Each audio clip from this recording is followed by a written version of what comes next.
이사야 49장 22절에서 50장 3절까지입니다. 땅의 진실. 땅의 진실은 이것입니다.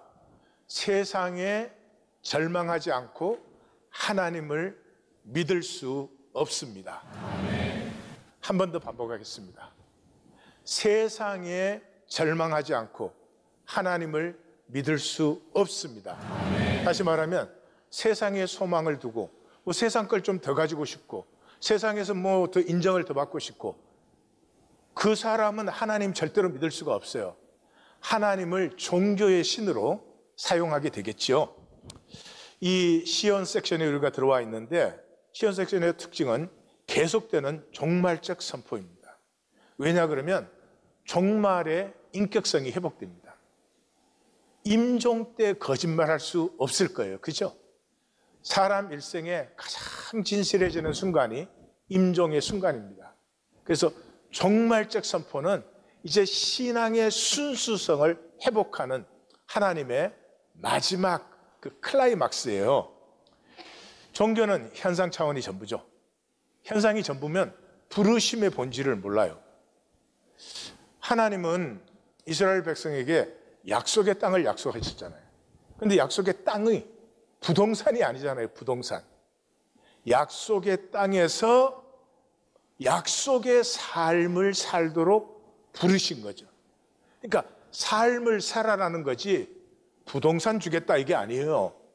그러니까 귀한 자들은 이 70년 포로 생활 동안 야훼 신앙을 지키고 말씀에 순종해서 귀환을 했는데 귀한 자들의 현재 상황은 이분들은 옛 땅에 돌아온 거예요.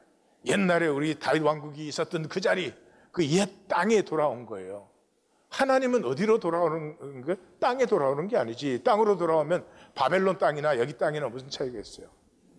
그 예루살렘으로 돌아오는 것은, 시온으로 돌아오는 것은 아름다운 소식을 시온에 전하는 자여 목소리를 높여라, 높은 산에 올라가서 외치라 하는 것은 약속으로 돌아오라는 거죠.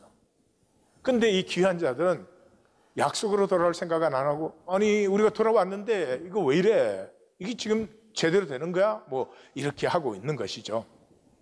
그 이유는 종교는 우선순위가 상황이에요. 상황. 다시 말해서 종교에는 상황을 살아요.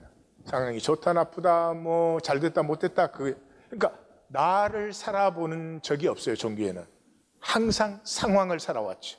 그래서 상황을 살면은 나 중심일 수밖에 없잖아요. 상황이 나에게 편안하게 되는 것, 나에게 좋게 되는 것, 그게 좋은 거죠. 좋게 되는 것이 문제가 없는 것이고 평안한 것이니까.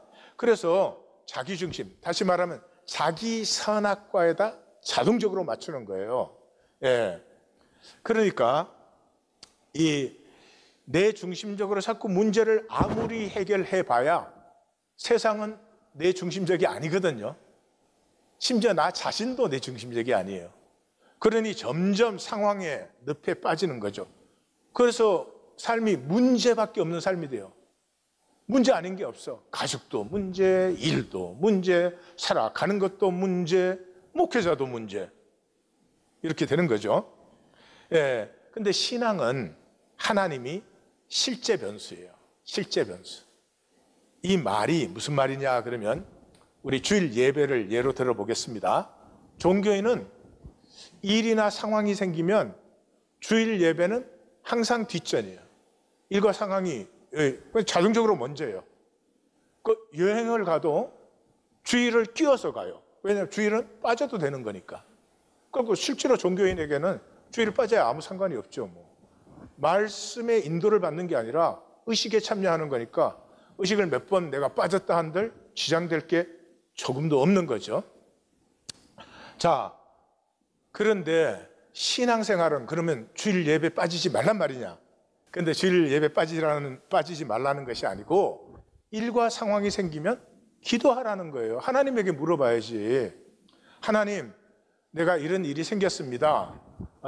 어떻게 할까요? 그러면 하나님의 응답이 바로 옵니다. 둘 중에 하나로 와요.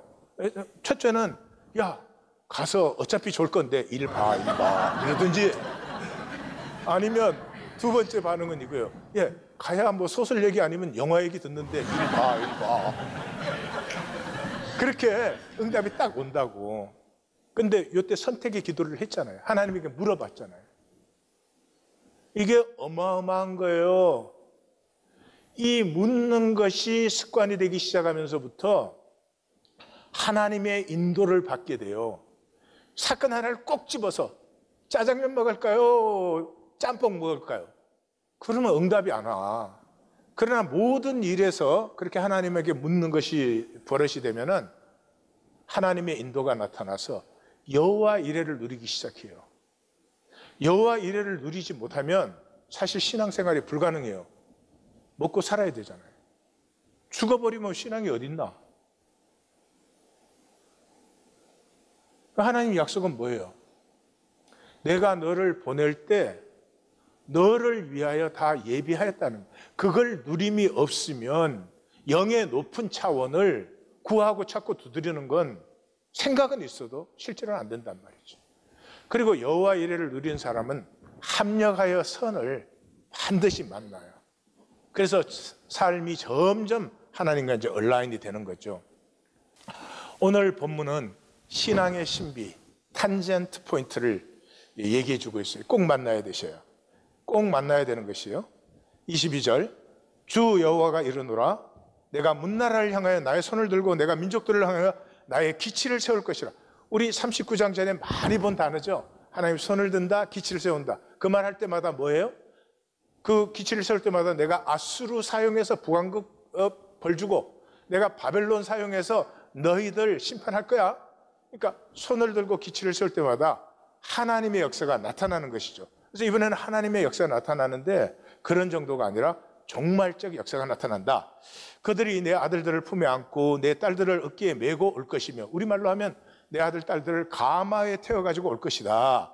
왕들은 내 양부가 되고 왕비들은 내 유모가 되고 그들이 내게 절하고 내 발에 티끌을 핥을 것이니.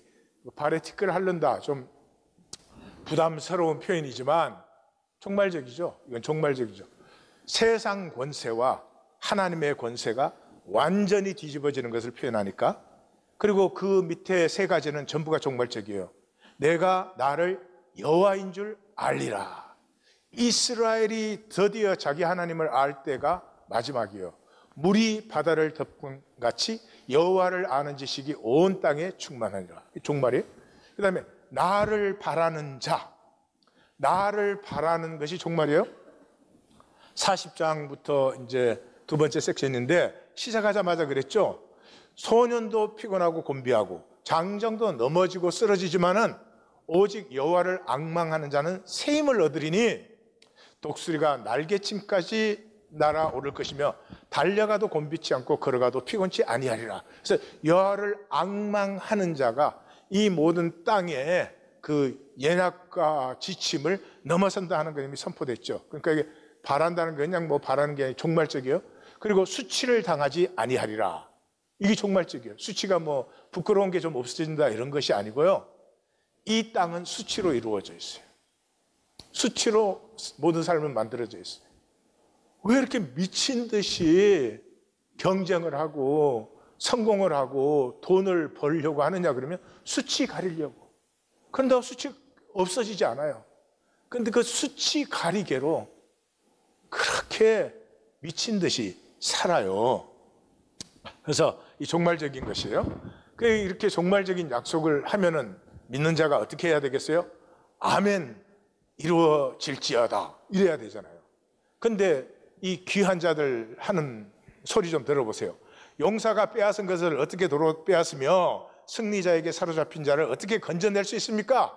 다시 말해서 말만 그렇게 하지 실제로 된 게 뭐 있습니까? 그렇죠? 이 말 할 만하죠?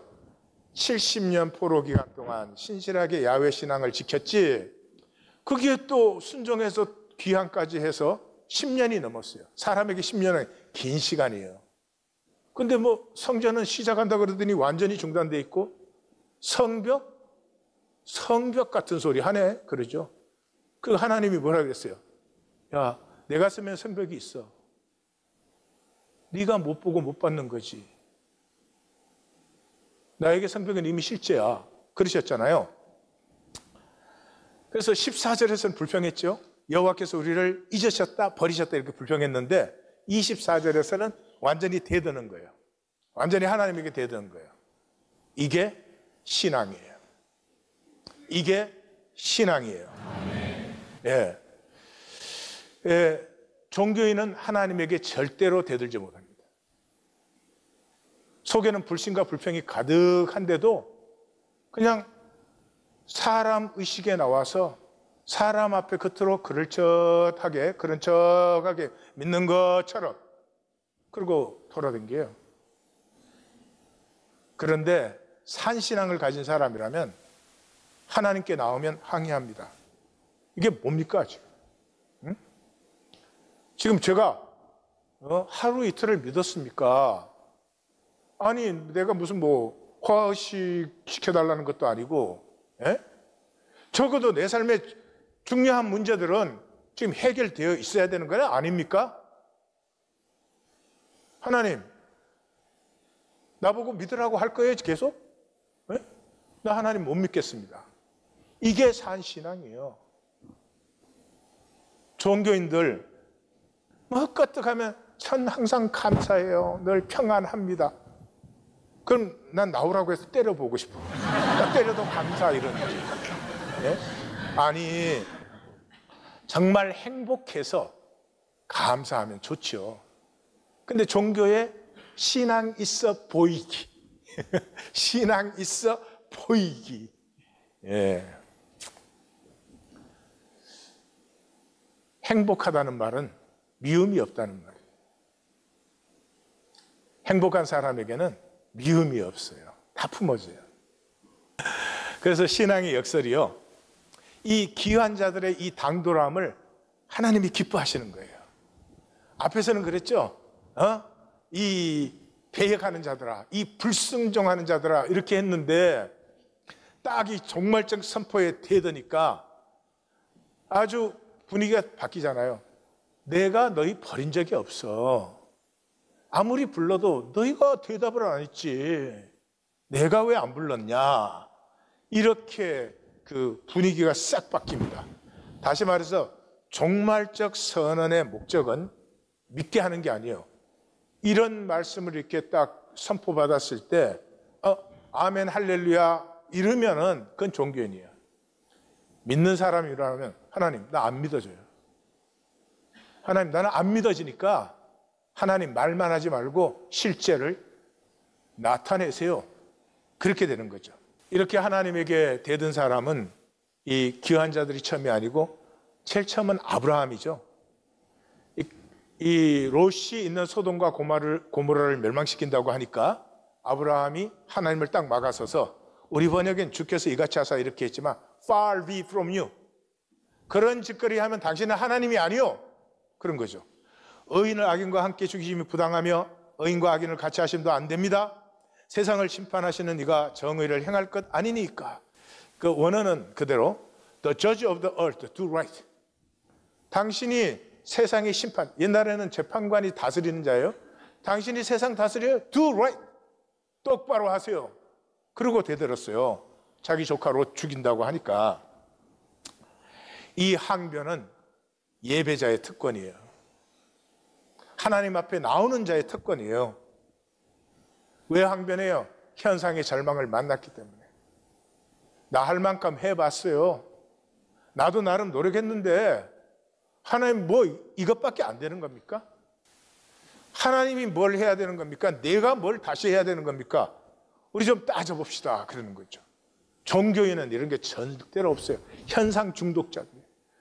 그저 예배에 나와서도 어떻게 잘 보여가지고 조금 더 받으려고, 뭘 받는 건지 몰라. 하여튼 조금 더 받으려고. 예?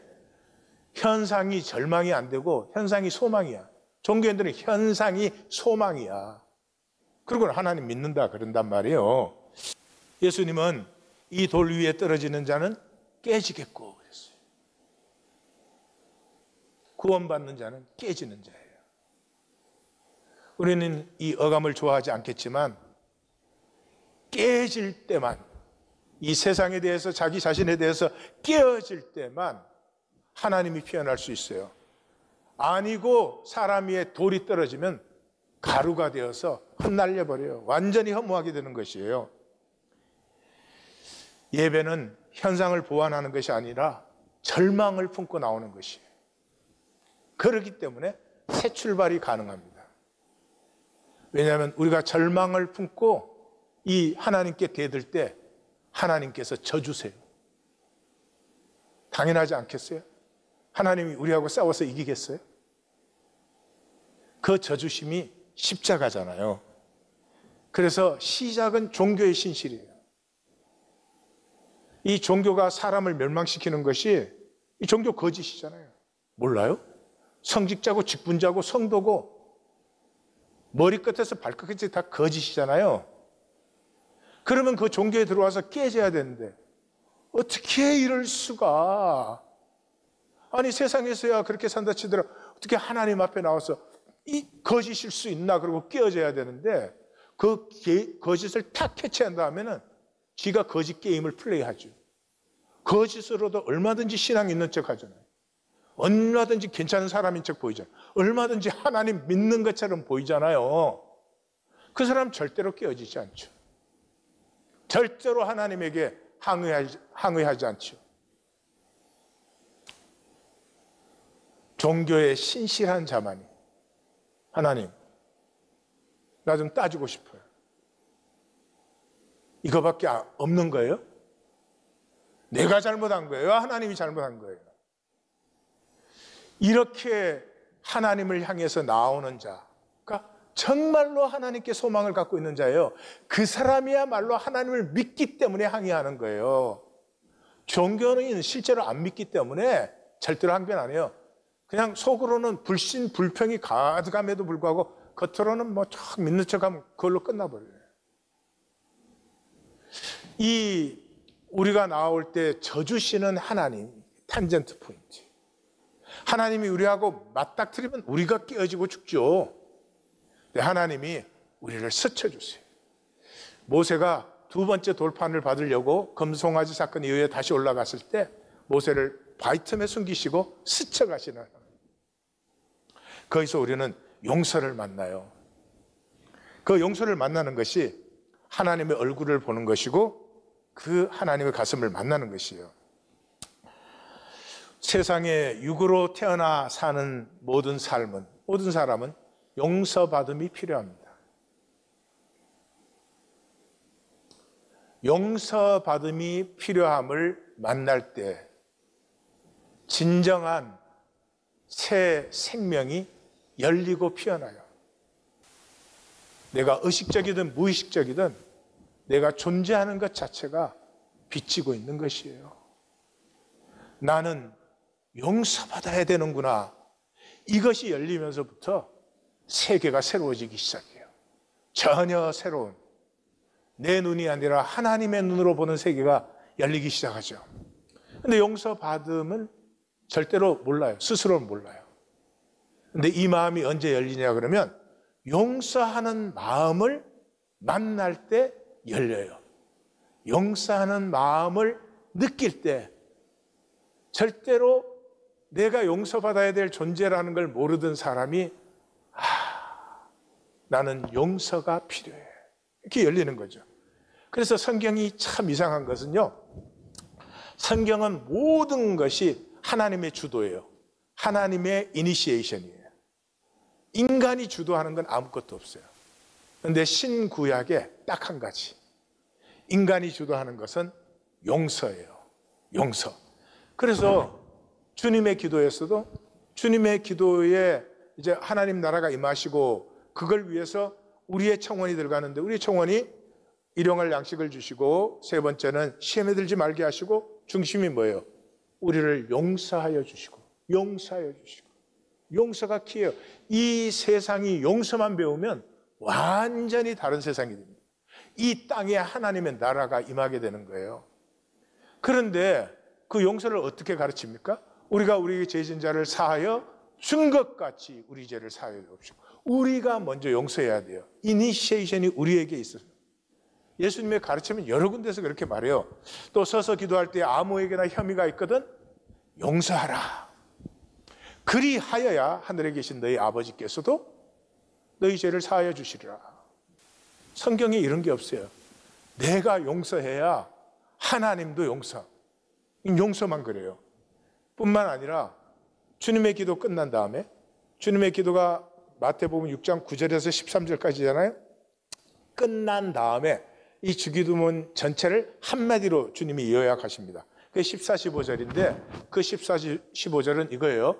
너희가 사람의 잘못을 용서하면 너희 하늘 아버지께서도 너희 잘못을 용서하고, 15절은 안 하면 하늘 아버지도 안 한다, 그런 거예요. 성경에서 예수님이 교회에 대해서 말한 것은 마태복음 18장밖에 없어요. 그러니까 교회를 알고 싶으면, 예수님의 교회를 알고 싶으면 마태복음 18장을 읽어보시면 돼요. 그러면 오늘 기독교와 교회는 아무 상관이 없구나, 그걸 대번에 만나게 됩니다. 그런데 그 18장의 총결론, 앞에서 교회가 무엇이라는 것을 말씀하시고 나서 그거를 한마디로 말하면 이것이야 하는데 그 1만 달란트의 비유를 그만큼 길게 말씀하세요. 그리고 그 총결론이 너희가 각각 마음으로부터, 주님은 아주 구체적으로 해주십니다.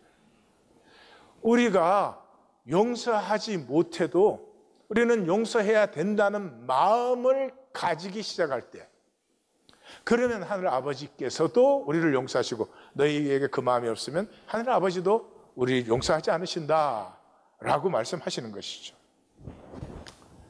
이 땅의 야곱이 하늘의 이스라엘이 되는 탄젠트 포인트가 창세기 32장이죠.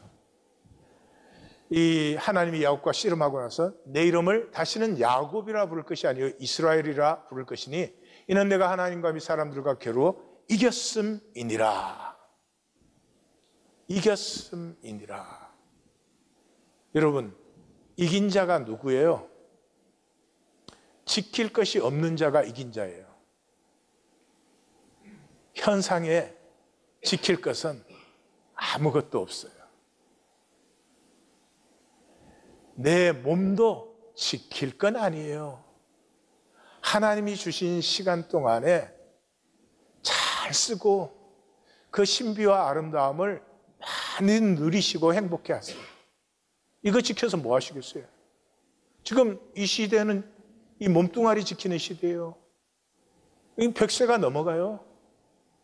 아니 그 뭐 건강하고 뭐 전혀 활동에 지장 없고 그러면서 오래 살면 그거야 뭐 좋겠지만은, 이거 목숨 안 끊고 있는 거는 별로 좋은 일이 아니잖아요. 현상에는 내 몸뚱아리조차도 지킬 건 아니에요. 지키는 자는 어리석은 자입니다. 지켜야 되면 계속 지켜야 되니까 이기고 또 이기려 하더라. 십자가는 뭐예요? 지킬 것이 아무것도 없어요. 몸뚱아리는 물론이거니와 예수님은 가장 처참한 제명으로 죽으셨습니다. 유대인에게 신성모독은 가장 비참한 제목이에요. 악한 제목이에요. 예수님 정도면 자기 이름 지킬만 하지 않으세요? 근데 지키지 않으셨습니다. 그러므로 야곱이 그곳 이름을 브니엘이라 하였으니 그가 이르기를 내가 하나님과 대면하여 보았으나 내 생명이 보존되었다. 왜요? 하나님과 만나면 심판받는 거예요. 죽는 거예요. 근데 하나님과 만났는데 죽지 않았어요. 하나님이 야곱을 스쳐주시는 거예요. 터치만 해주시는 거예요. 그 순간에 평생을 지키겠다고 남의 발뒤꿈치 잡고 속이고 살아온 야곱이 더 이상 지키고 속일 것이 아무것도 없어졌어요. 야곱을 이길 것이 세상에 없는 것이죠. 25절. 자, 이 당돌한 대어됨에 대해서 하나님이 또 말씀하십니다. 여호와께서 말씀하신다. 용사의 포로도 빼앗고 두려운 자의 빼앗은 것도 건져낼 것이니 이는 내가 너를 대적하는 자를 대적한다. 다시 말해서, 야, 용사에게 빼앗고 누구에게 빼앗어도 내가 다 건져낼 수 있어. 왜냐 그러면 너와 내가 하나니까. 너의 대적이 나의 대적이니까. 그래서 내가 한 다음에 세 가지가 나옵니다. 내 자녀를 구원한다. 너를 억압하는 자들이 자기 살을 먹게 한다. 새술에 취한 같이 자기 피에 취하게 한다. 이거 잔인하게 보이지만 이게 다 종말적인 표현이에요.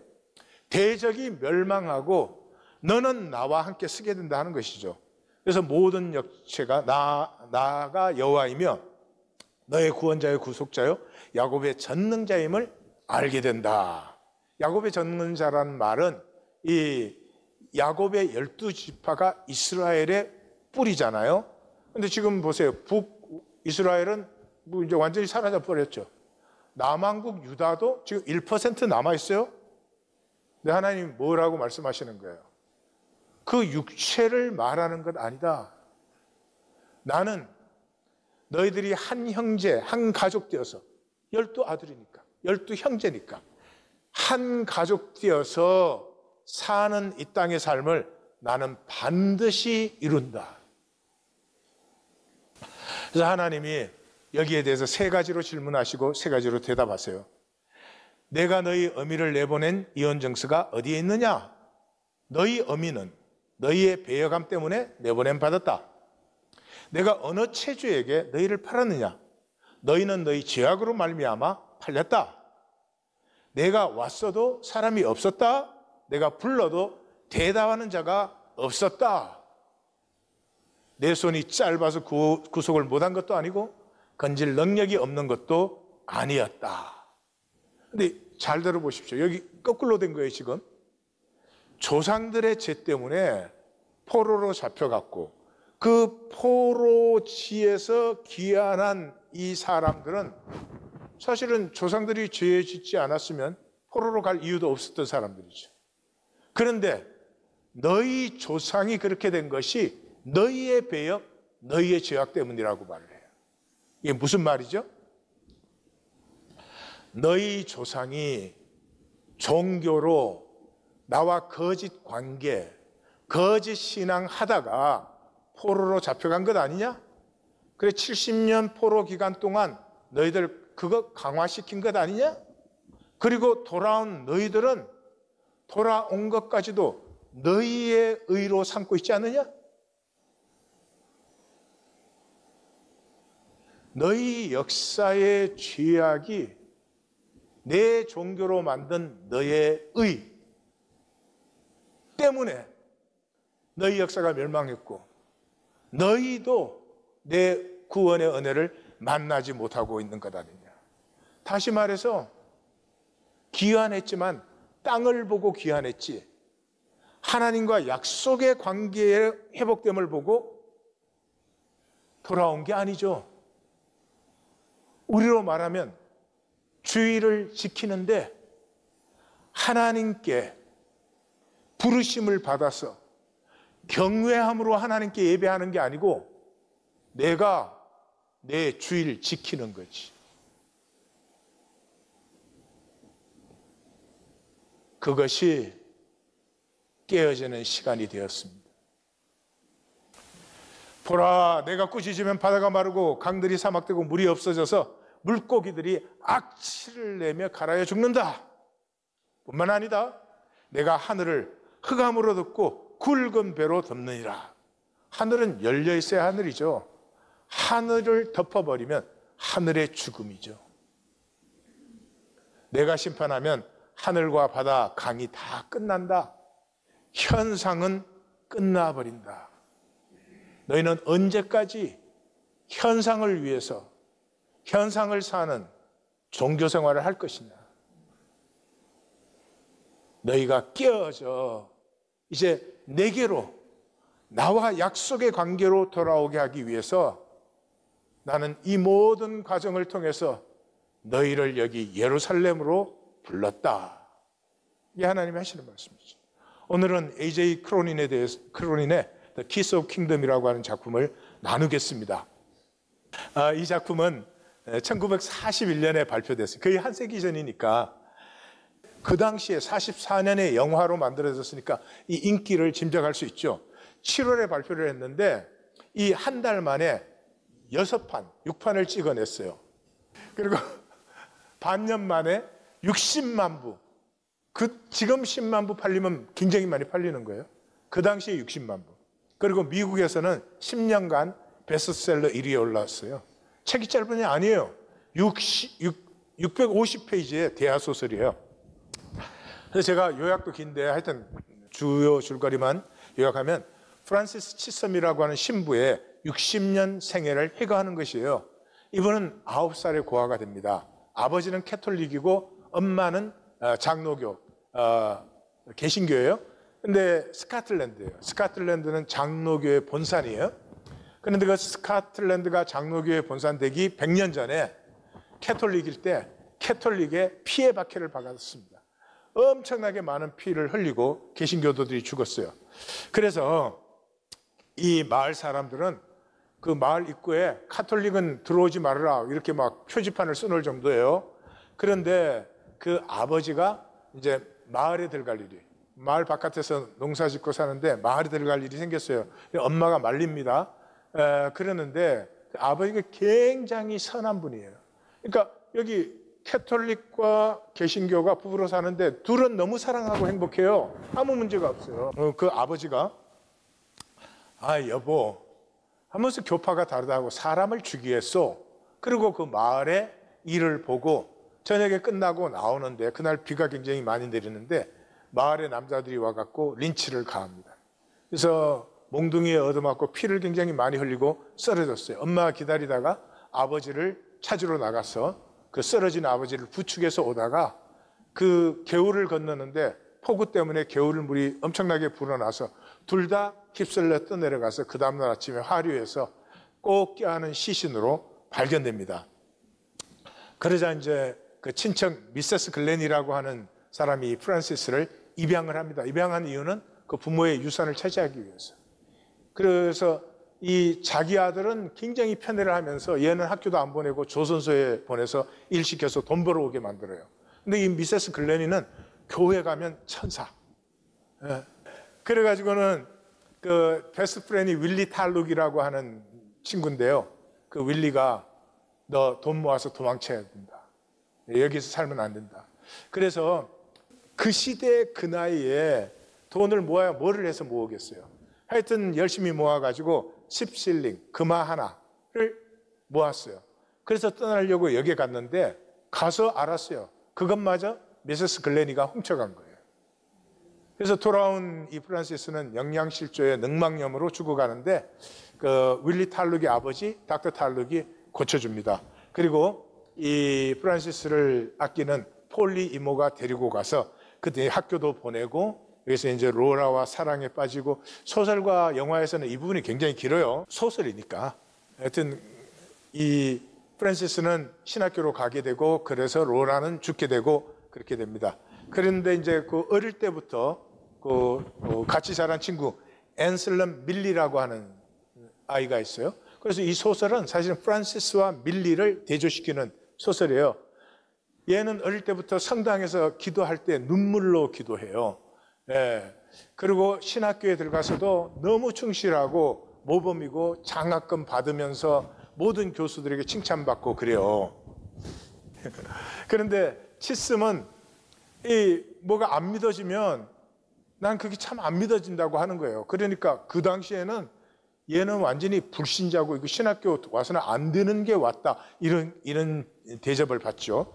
그래서 이제 졸업을 하고 밀리는 아주 호화로운 자리로 가고 치슴은 탄광촌 오지 벽지에 보좌 신부로 가요. 근데 그 탄광촌의 그 주임 신부 키즈 신부가 그 탄광촌 사람들을 무지하게 멸시를 해요. 이것들 가르쳐야 뭐하냐 그러는데 치스만 와가지고 그 사람들 돌보고 기도하고 이러거든요. 그러니까 뭐 너무 못마땅한 거예요.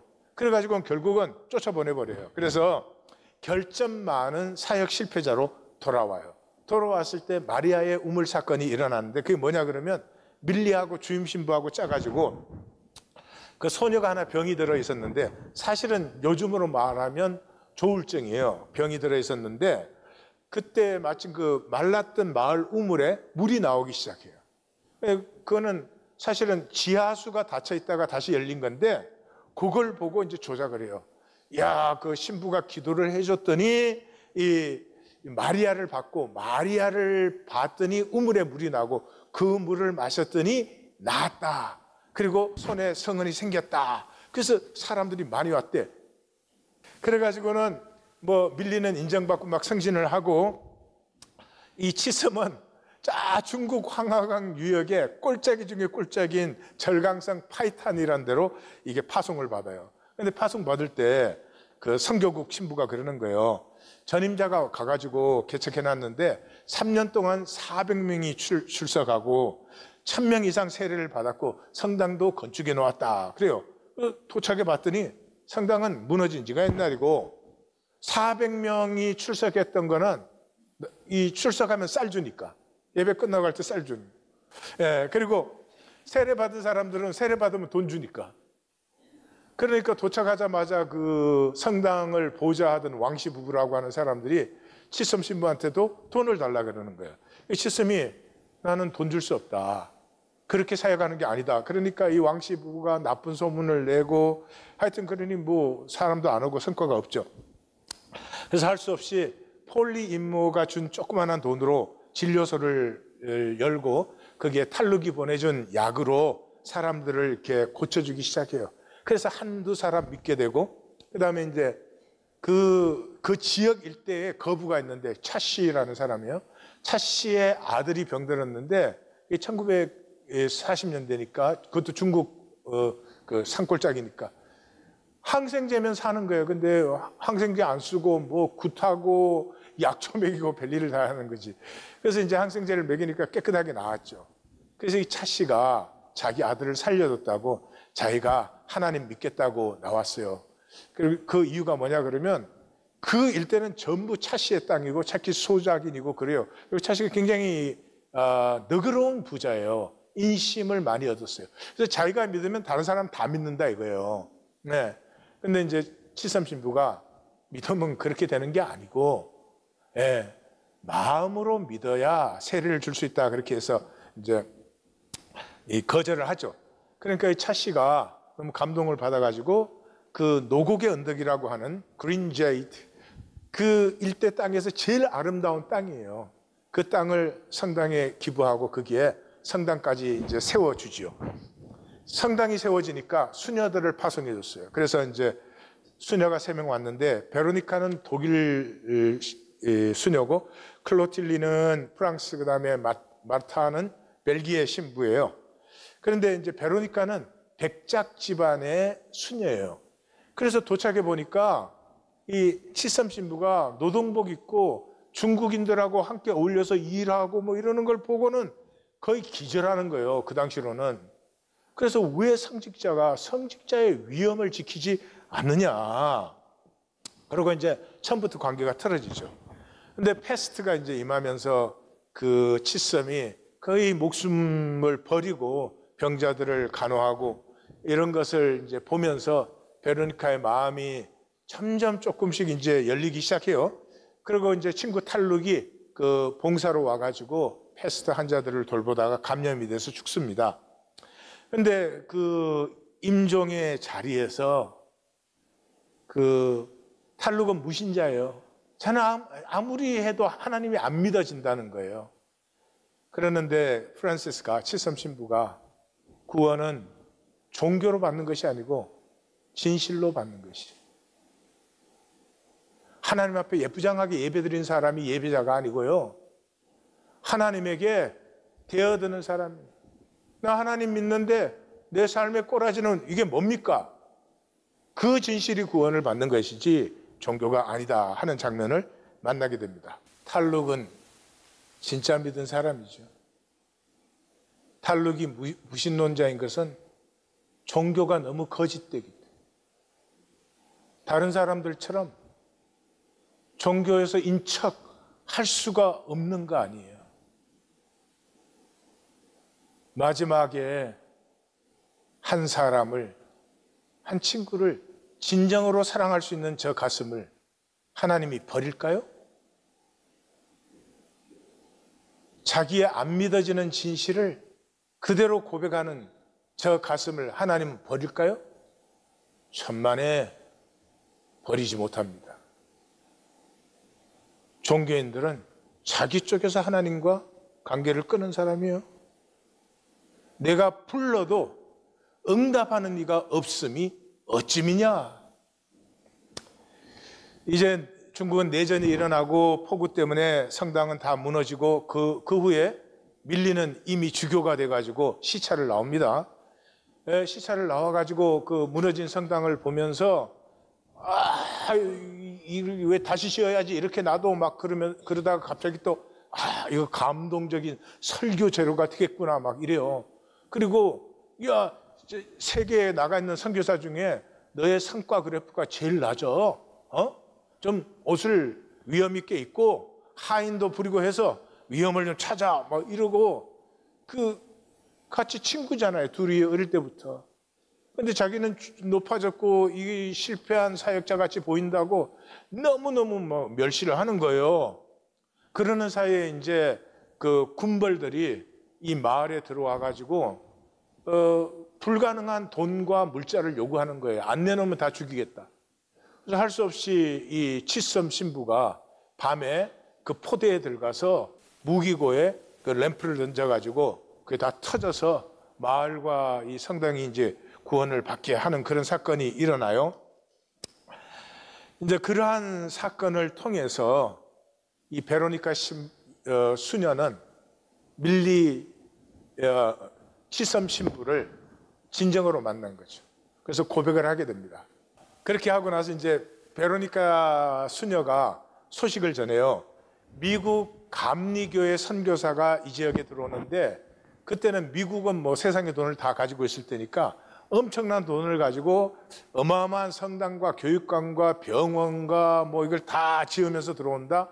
이제 사람들이 다 거리로 가게 생겼습니다. 라고 얘기를 하자 치섬 신부가 이렇게 응답하는 장면을 보겠습니다. 결국 이 치섬에게 베로니카 수녀가 감동이 되면서 그 오빠가 백작인데 그 돈을 보내서 성당도 짓고 학교도 짓고 이제 고아원도 다 짓게 됩니다. 노인이 된 치섬이 있는데 그 군벌의 잔당들이 남아있다가 치섬 신부를 납치해 가가지고 고문을 당해서 얼굴은 다 일그러지고 다리는 절개됩니다. 그런데 본국에서 소환이 와요. 밀리가 소환을 하는데 36년간 사역했는데 전임자의 5년보다 성과가 더 작다. 그래서 이제 돌아오게 만듭니다. 그래서 떠나게 되는데 마을의 모든 주민들, 성당에 나오든 안 나오든 감리교 쪽에 가든 안 가든 모든 주민들이 다 나와서 우리는 내세를 잘 모르지만 신부님 계신 그곳에 우리도 꼭 가고 싶습니다. 아름다운 고백이죠. 그래서 돌아가서 밀리에게 고향으로 보내달라고. 자기를 선교사로 파송할 때 원래 이제 돌아오면 고향 보내주겠다고 약속을 사실은 했던 거거든요. 그러니까 밀리가 슬리시 신부를 붙여서 보내요. 이 사람 좀 이단적이고 이상한 말 하고 그러니까 가서 하는 그 행동과 말을 다 적어가지고 나한테 보고해라. 그렇게 해서 보내요.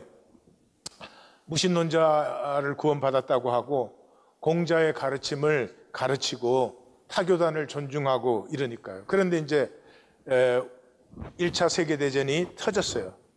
그러니까 베로니카는 독일 수녀잖아요. 근데 클로틸리하고 마르타는 프랑스 벨기에니까 서로 자기들 나라가 옳다 그러고 뭐 교회마다 각 나라에서는 독일 교회는 독일이 승리해야 된다. 프랑스는 프랑스가 승리해야 된다 이러는 거예요. 그런데 그 치섬 신부가 이렇게 말합니다. 오늘날 기독교 국가의 교회와 대성당이 하는 설교는 주님의 말씀이 아닙니다. 세상에 아부하는 비겁한 자들의 외침입니다. 기독교, 그것은 거짓으로 뭉쳐진 종교입니다. 계급과 돈과 증오의 종교이며 사악한 전쟁의 종교입니다. 기독교는 교리가 하나님보다 앞서 있죠.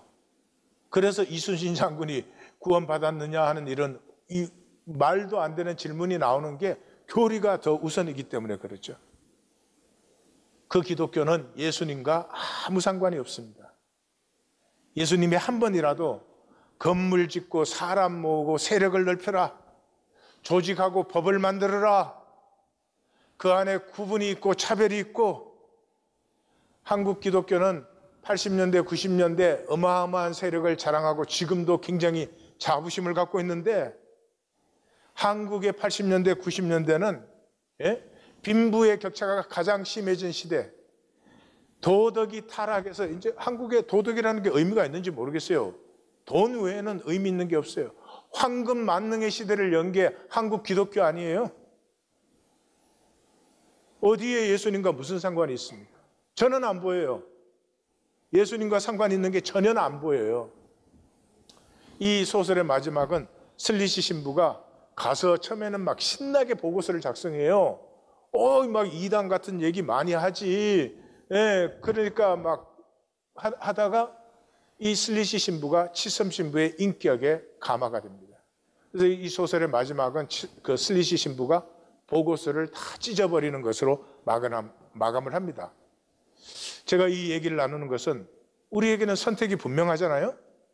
우리 중에 밀리처럼 살고 싶으신 분 있으세요? 밀리는 성공하고 그렇지만 위선적이고, 근데 아무도 그렇게 살고 싶지 않은 삶을 살았어요.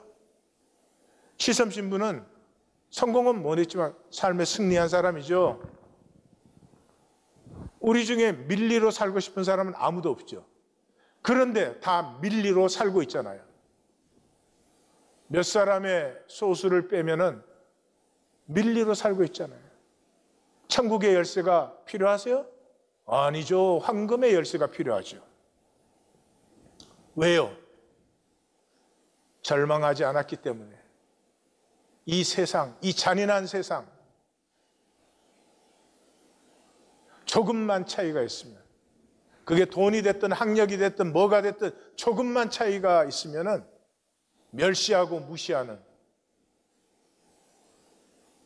이 잔인한 세상에 절망하지 않았기 때문에, 그것보다도 자기 자신, 거짓뿐인 걸 누구보다도 잘 알면서 결코 자기 자신에 절망하지 않기 때문에 종교 생활을 할 수 있을 뿐이지 하나님은 믿을 수가 없습니다. 1820 데일리 브레드 순의 세 가지가 임재 안에서 교회됨으로 만나서 떡과 잔을 나누는 것이잖아요. 이 세 가지는 전부 나의 죄성을 만나는 것이에요. 임재 앞에 나와서 의로울 수 있는 자가 누가 있어요? 교회됨으로 하나로 모여서 형제 자매를 판단할 수 있는 사람이 누가 있겠습니까?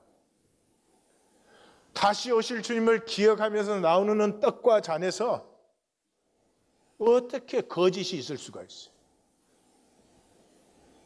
그런 의미에서 1820 데일리 브레드 수는 총말적이에요.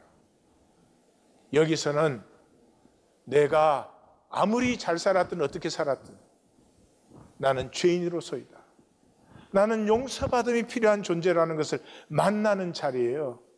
여기에 조직과 법이 개입되면 그런 건 소용이 없어지죠. 그래서 두세 사람이 모이라고 한 거예요. 베드로는 주님을 만나서 주님, 나를 떠났어. 나는 죄인으로서이다. 그러지 않았어요? 바리새인과 세리가 성전에 올라갔어요. 세리는 멀리 서서 눈을 들지도 못하고 가슴을 치면서 불쌍히 여기소서 나는 죄인으로서이다 그랬어요. 근데 바리새인은 왜 올라갔죠? 칭찬받으러 올라갔어요. 칭찬. 종교인들 교회당에 왜 나오세요? 칭찬받으러 나와요. 칭찬받으러. 오호라 나는 공고한 사람이로다. 이 사망의 몸에서 누가 나를 건져내리요. 이 고백을 만나기까지 신앙은 없습니다. 하나님의 시간이 도래해 있습니다. 자기 자신을 조금만이라도 진실되게 보시면 이게 진실 아닙니까? 이것이 실제가 아닙니까? 하나님 앞에서 우리가 새로워지는 시간 되기를 원합니다.